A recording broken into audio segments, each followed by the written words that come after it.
Hey, what is going on, guys? This is the SS Ultimate Goku back with another video, and today I'm going to be talking about this interview that Bill Goldberg did, not liking the way everything was booked for his world title match, his final match against Gunther. Now, one thing I'll say is I do agree with the cutoff 30-second thing. You know, he had a retirement speech that was cut off within 30 seconds. Um, I agree with that. I mean, you give a speech, you give a speech that's this is your retirement. This is your last like go around basically, right? Um and for it to only be 30 seconds is quite ridiculous. Okay, it's quite ridiculous. It was cut off um, on network TV. Now again, it was TV, whatever. But I mean, on the Peacock, I don't understand why it had to get cut off on the Peacock. Okay, Peacock's what streaming. So like, I don't get why it would have to get cut off on Peacock. Now I know, I mean, I had actually tuned into Peacock um, after the commercial happened because I was really confused by the commercials. So I was watching it on NBC, and then they went to a commercial after the match. So I thought they like cut it off. Like I thought they cut the broadcast right there. So I went to Peacock, and they had it on. But apparently they did actually go back from commercial to show the Goldberg 20-second speech or whatever that ultimately got cut. Now, there were other stuff that ended up coming on afterwards, which they've since uploaded to YouTube.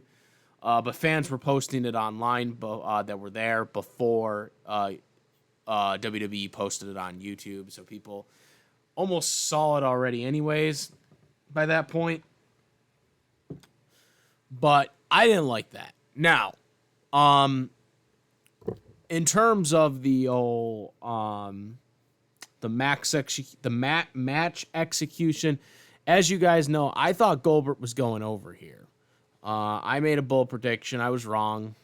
You know, shouldn't be surprised at this point since WWE decides to be stupid in every aspect of this year's booking. Now, I thought Goldberg was going to win because I didn't think this was going to be his real last match. I thought his real last match was going to be at SummerSlam, especially the way Michael Cole had been commentating, saying that he might not actually be his last match if he wins. Cole was actually saying that. He even said that at Night of Champions on commentary. So I thought Goldberg was going to win, and then he was going to face Gunther in a rematch for the title, and Gunther was going to beat him in a rematch for the world title. And that was going to be his last match at SummerSlam on a pay-per-view. But, of course, that didn't happen. Goldberg lost the match. They went longer with Goldberg. Apparently, this is his longest match in 20 years. I don't think this match was as long as his Diamond Dallas Page match, but I guess it would count as 20 years. So, but I could have sworn like his Triple H match was longer. Because some people were saying that this was his longest match in 20 years. Well, actually, no, wait, I take that back. Triple H's match would have been 20 years then, right? Because 2003, so that would actually be, God, that's even longer now, really. Because it's been 10 years, 2015. So, yeah, holy shit, yeah, it is actually over 20 years, fuck. God, time go fast and you don't even fucking realize it. Uh, I think his Triple H match, though, would have been 20 years. Or no, it would have been longer than 20 years. But his Triple H match was definitely longer than the Gunther match. I know that because his match with Triple H. If I'm remembering this correctly, and I was a fucking teenager when the 2003 3 match happened, but I'm pretty sure his match at Unforgiven, when he won the world title against Triple H, I'm pretty sure that was an 18-minute match, if I'm remembering this correctly. And I know someone's going, oh, you could just Google it right now. I'm like, I don't want to Google it. I don't want to Google it. I want to just remember it at this point. But I'm pretty sure, because I watched that match live, I'm pretty sure that match was 18 minutes. But I'm sure someone online is going to look it up now for me in the comment section.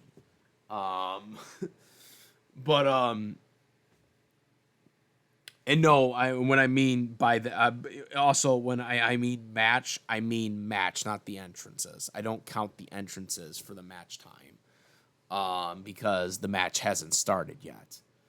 So I'm talking about like the actual match, not the entrances.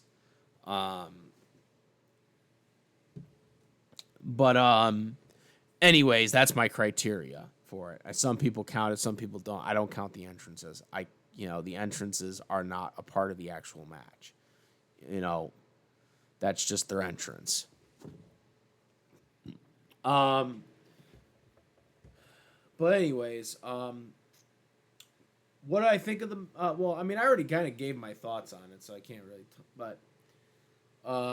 Digesting the Gunther and Goldberg, I highly recommend people check out my thoughts video on it.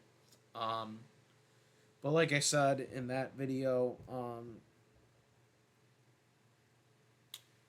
the only problem I had with the match really was I did not like that they had Goldberg pass out.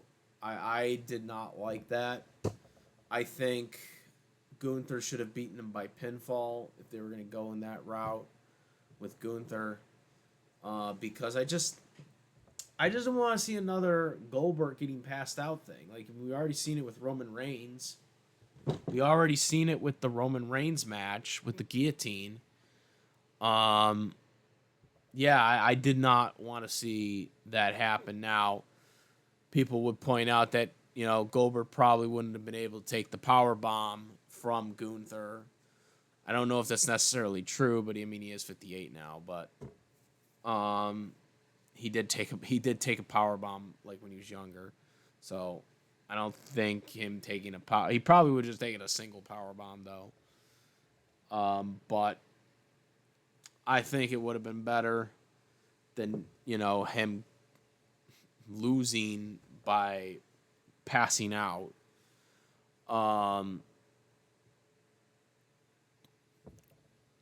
But like I said, the cutoff of the 30-second is probably the thing that I hated the most about it. Some people are arguing, like I've seen some people online, some of the prominent YouTubers or podcasters. Not all of them. Some people have different opinions on it. Some people are positive on Goldberg. Some are not.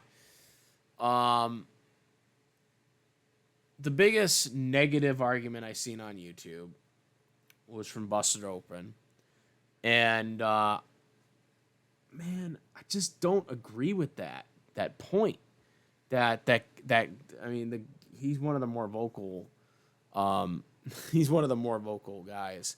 As I remember his rant on The Rock for the Final Boss thing. But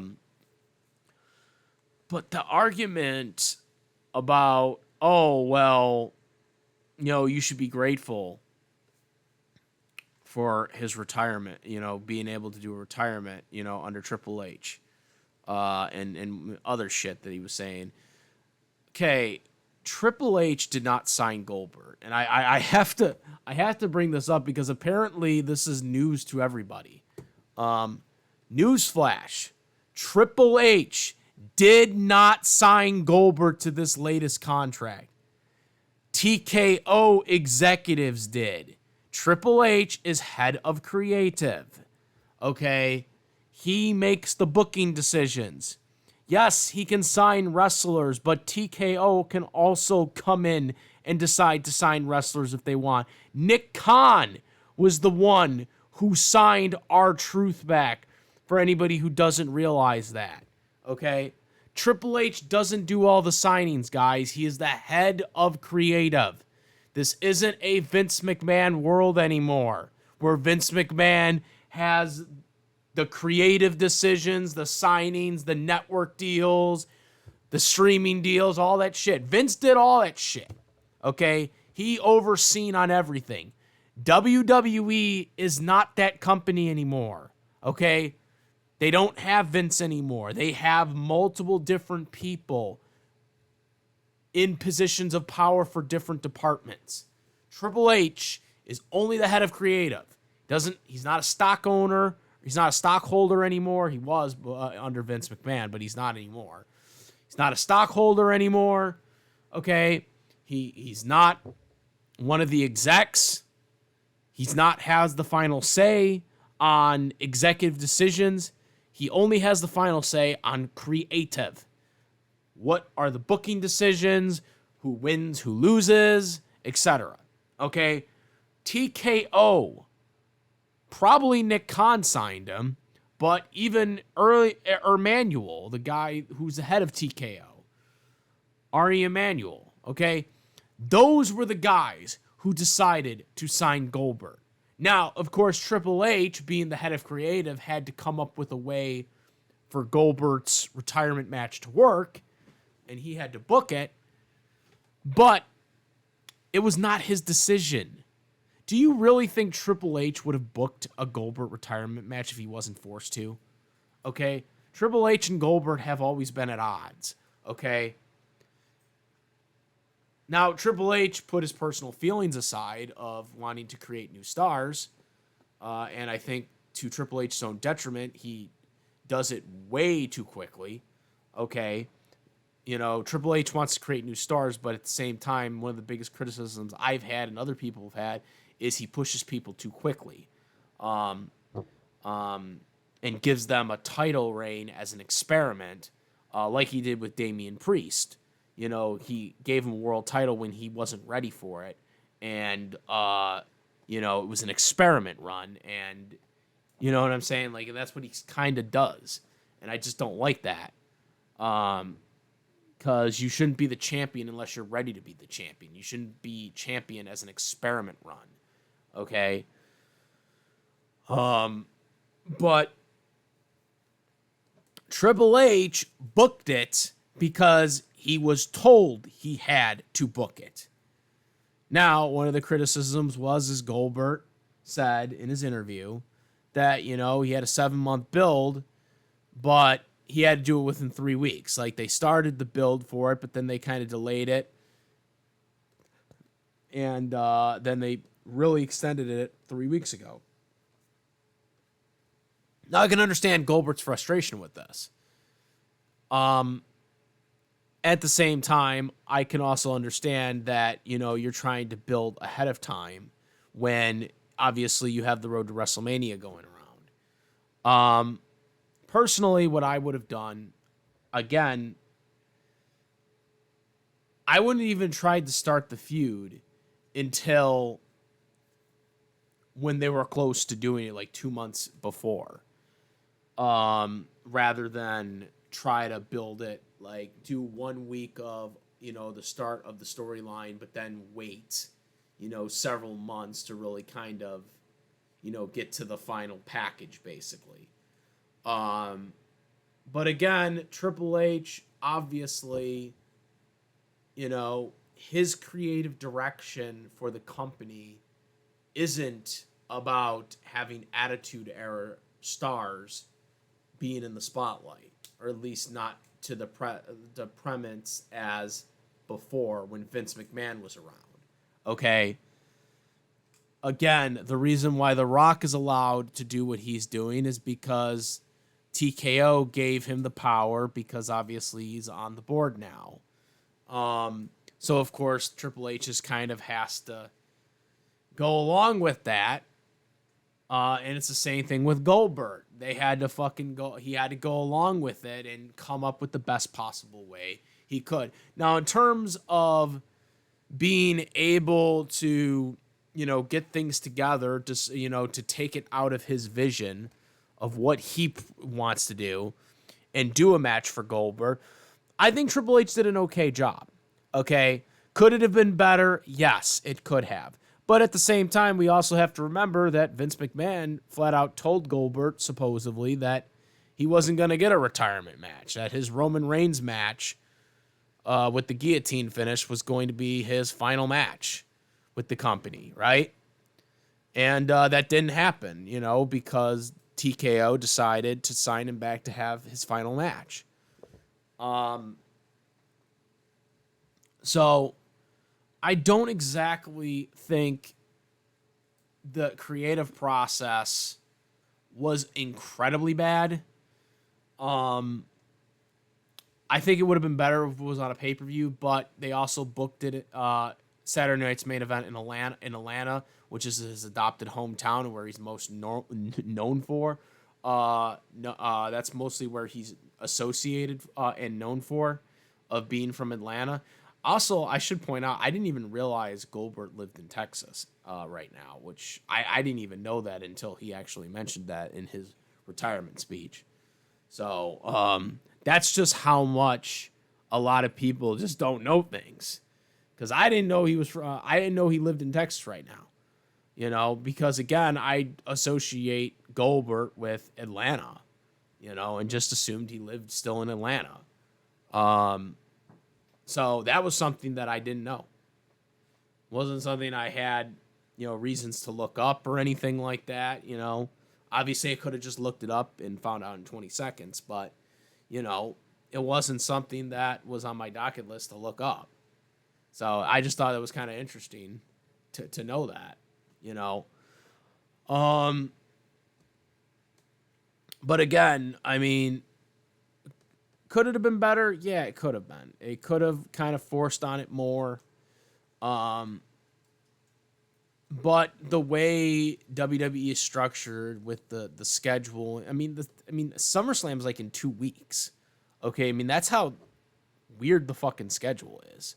Okay, the calendar schedule that they're doing for WWE now is so weird and it's so not correct. I mean, we got WrestleMania in Las Vegas again, as we all know, unfortunately.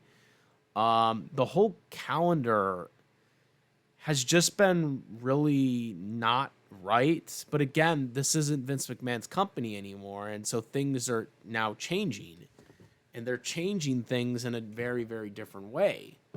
And so that's one of the biggest problems. That's why you've seen 6 matches get announced on Raw for SummerSlam. Because the schedule is just all fucked up.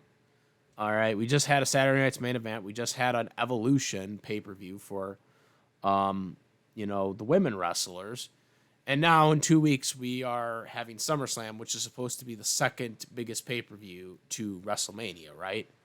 Supposedly. But yet, it's like in 2 weeks, So that is the problem, okay? The reason why a lot of things weren't thought out was because they're trying to kind of fill up what's going to be next after Saturday night's main event at SummerSlam. That's why I think the problem was. I really do. I think that, and again, the network television, they cut things off, and that the speech is the biggest criticism I have. I think the storyline could have been done better, but the schedule is the issue, and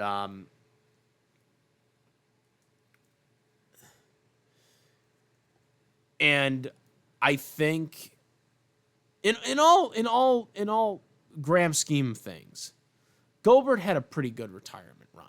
Okay, not many people get a retirement like Goldberg. I mean, yeah, the retirement speech cutoff sucks, but not many people get a retirement like that. Okay, Undertaker didn't even get one in the live crowd. I mean, he had the Boneyard match, right? And that was his last match. Vince McMahon gave Kurt Angle Baron Corbin, okay, who was not Kurt Angle's handpicked opponent, by the way. In the storyline, it was, but in reality, behind closed doors, Kurt Angle wanted John Cena to be his last match, and we know that because he said this in shoot interviews. Okay, but Vince McMahon was like, "Well, I already planned you to face Baron Corbin.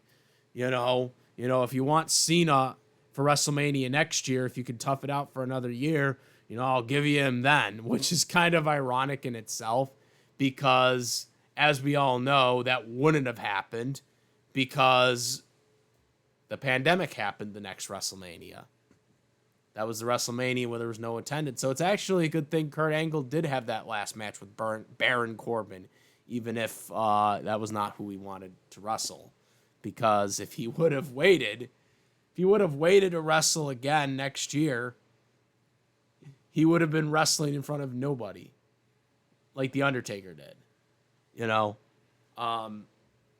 that the cinematic match was great, but I still, even though the cinematic match was great, I still would have preferred Undertaker's last match to be in an actual live crowd. I think he deserved to be in a live crowd, and I think a match with AJ Styles in the live crowd would have been so much better than the Boneyard match. It would have been so much better.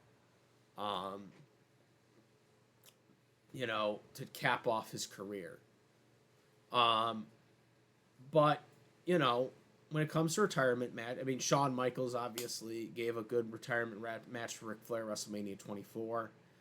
A lot of people do have great retirement. And Goldberg, he had a good retirement match. Gunther made him look good. I mean, he worked on the leg. That way they could sell the point of, Gunther being able to beat him, because that was the reason why Goldberg wasn't able to actually pin him right away after he got the jackhammer. Not that it would matter because the referee wasn't like there yet, but I think it was a good sell for Goldberg to look strong in the loss. Now, typically when you retire, you go out on your back. That's the traditional. Now, Undertaker didn't. Undertaker beat AJ Styles, but Undertaker winning his retirement match is very rare in wrestling. Okay, like in terms of a retirement match. Now, if Undertaker still had the streak, I would have totally been behind Undertaker winning there. But at the time, I was kind of surprised they had Undertaker win. But I wasn't complaining either because Undertaker had been... See, the reason why also I think a lot of people accepted Undertaker winning his last match is because Undertaker wrestled in the WWE from 1990 until 2020. The past 6 years he had 6-7 years he was, part-time, come here and there. But he had been there, nonstop throughout the years. And then, they did start cutting him down for part-time, but he never left the company, never went to WCW. He, for a long time, didn't really get paid much as a lot of the other wrestlers were getting paid in the 90s when he could have easily jumped, to WCW and got a lot more money under Turner, but didn't do that. He finally got the big salaries later on in his career, but my point being is Undertaker deserved that. He deserved, to me, Undertaker is probably one of the fewest exceptions to win in the retirement match, because Undertaker was there for, he was there the whole time, essentially. End of Hulkamania era, beginning of the Brett era, beginning of the Michaels era, beginning of the Austin era, Rock era, the Batista era, the Cena era. He was there for all of it. Undertaker was there for all of that. Okay? So if anybody deserved it, because he was there for all those guys,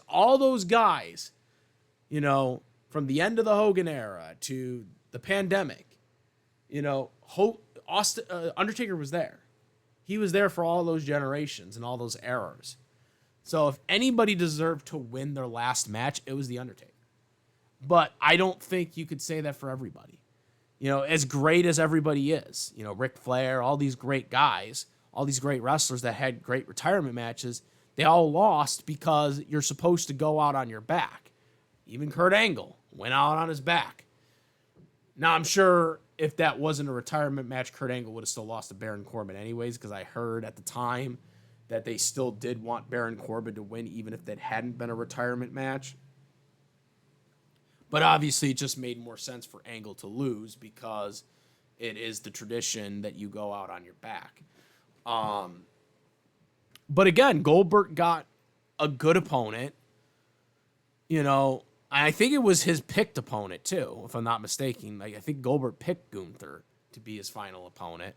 So he got to pick his opponent.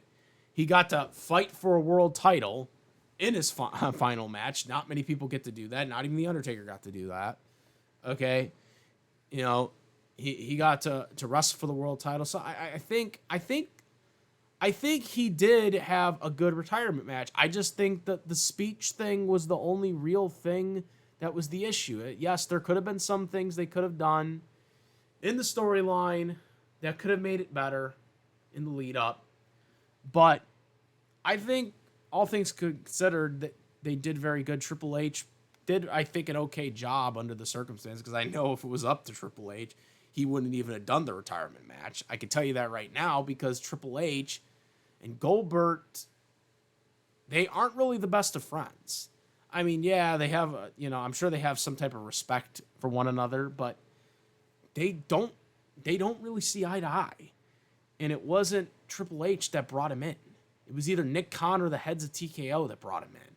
And Triple H just had to, he had to, make it work, being the head of creative. But I don't think it was incredibly bad. I mean, he had all his WCW guys. He had DDP there. He had Dillinger, the head of security for WCW, which I thought was a real treat, honestly, seeing him again. Video game meme right there for anybody who doesn't know.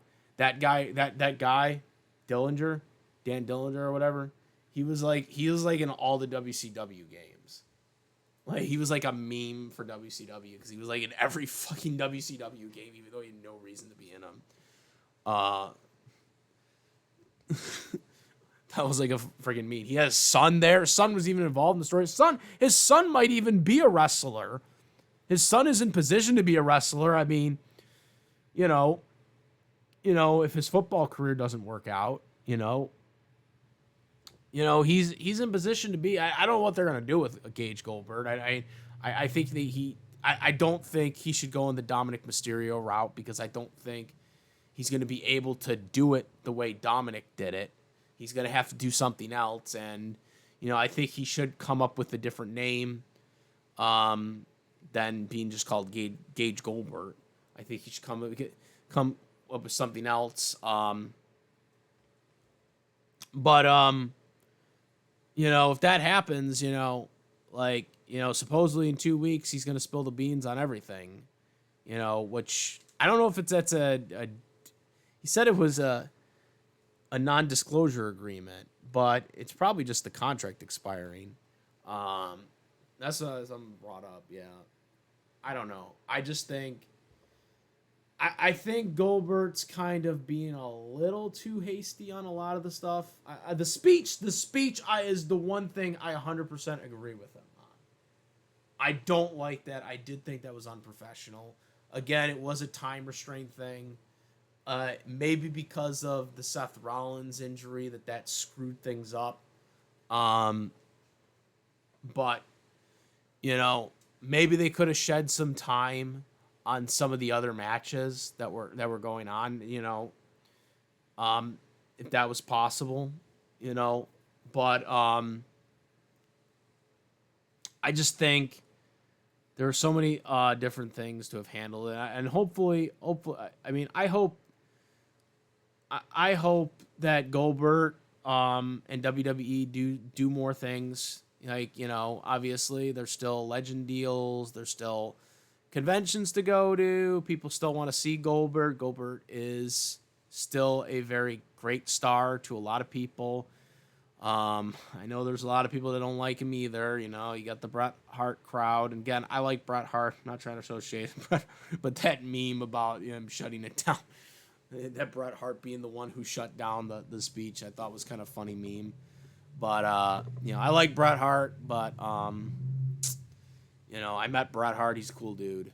But you know, I really wish Bret would kind of just, you know, forgive Goldberg at this point. Well, technically he already did. It's just that now he won't forgive him because of the, you know, he was with WWE or whatever. Because before as I mentioned in my last video, before 2016, before Goldberg signed with WWE, okay, in return for the first time in 13 years, Bret Hart had made amends with Goldberg. That's a fact. If you go back to archives and shoot interviews from like 2001, 2002, if you go back to that, Bret Hart talked very highly of Goldberg and said, you know, it's not his fault that, you know, the power plant, you know, didn't train him correctly or whatever. You know, he had met up with him, you know, on his Twitter, like in 2010, which he has since deleted. There's pictures of Goldberg and Bret together. So Bret and Goldberg did make amends. I don't know what, like I said, it wasn't until 2016 where all of a sudden Bret had a grudge again against Goldberg, even though we've seen many people get injured and have freak accidents. Obviously, Austin's career was shortened by Owen. You know, Seth injured Sting, which, you know, cost a bunch of fans being able to see Sting in other matches in WWE. You know, Finn Balor lost the Universal Championship with the same buckle bomber that Sting got, you know, because of Seth Rollins' injury. You know, the whole injury-prone thing is getting really annoying because there's a lot of wrestlers, you know, that are better wrestlers than Goldberg and yet have injured people, obviously on accident. But again, this is just, you know, Bret still wants to hang his hat on that. Whatever, you know. Bret is one of the best wrestlers of all time, one of my favorites. But, you know, accidents are accidents, man. Like, it's just kind of really gets annoying after a while. But it's a funny meme now at this point. But I freaking explain that again to people. But yeah, I mean, Goldberg had all his family there again. I don't know. I'll leave it up to you guys. I mean, this is kind of mixed baggage for some people. On what do you guys think? How do you guys think you would have handled it? Do you guys think it was right? Do you think it was wrong? Let me know what you guys think. Comment, rate if you like this video, my videos. Please subscribe. Hit the notification bell for today's content. Thank you. And that's about it, guys. I'm Yes Ultimate Goku. I'm out of it. Peace.